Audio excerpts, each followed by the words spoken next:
toasty. Yeah, Brad. Warm weekend, but dry around here. I want to start at the coast because we have a huge wildfire burning out there right now. I want to show you, this satellite goes back to earlier in the day. This is the sea breeze. When the sea breeze hits this front, or basically hits this fire, I should say, in the green swamp, I want you to see this smoke plume that's developed. It created basically what we call a pyrocumulus cloud. And all the folks on the beaches could see this. It looked like a volcanic eruption. This is what it looked like. Look at that pyrocumulus cloud. So it starts as a smoke plume, but the heat is so intense, it actually lifts the air and creates a cumulus cloud. And in some cases, this could actually become a cumulonimbus cloud and actually a thunderstorm that could create more lightning that could spawn other fires. That happens out west quite a bit, but that huge fire going on the coast right now. For us, we're relatively dry. We've had a few isolated showers with this dry cold front pushing through. That dry cold front is also going to usher in smoke from different fires. These are the Canadian wildfires, which again are still burning. This time, this smoke is coming from the western part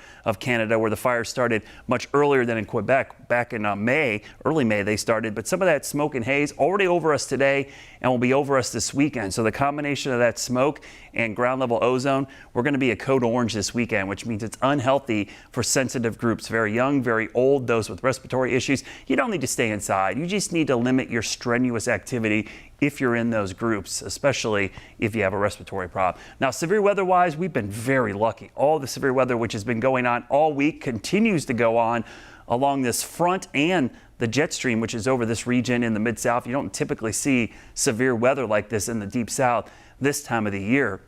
But that's going to continue as we get a chance to dry out and actually have a gorgeous weekend. By far, the best summer weekend so far this summer and really all of spring. Temperatures will be very warm, low humidity and sunshine. But on Monday, here comes the rain, and this will be the beginning of, I think it's going to be a pretty soggy pattern for next week. It's not going to rain the whole time, but it might feel like it. Dry for Saturday, dry for Sunday. Again, barely a cloud in the sky. Grab the UV, grab the sunscreen because the UV index is going to be off the chart this weekend. So make sure you're lathering up there. But by Monday, here comes that rain chance. Now, humidity's low this weekend.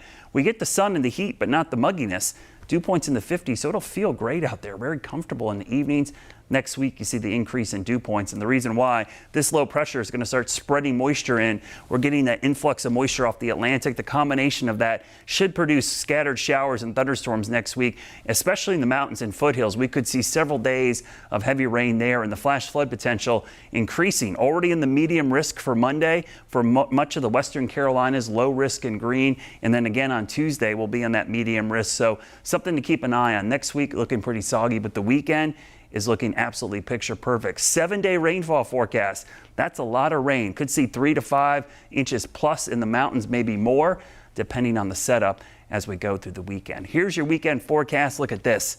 Plenty of sunshine. No worries this weekend. It's going to be next week that we see the rain chances. Your Guy Roofing 7-day forecast.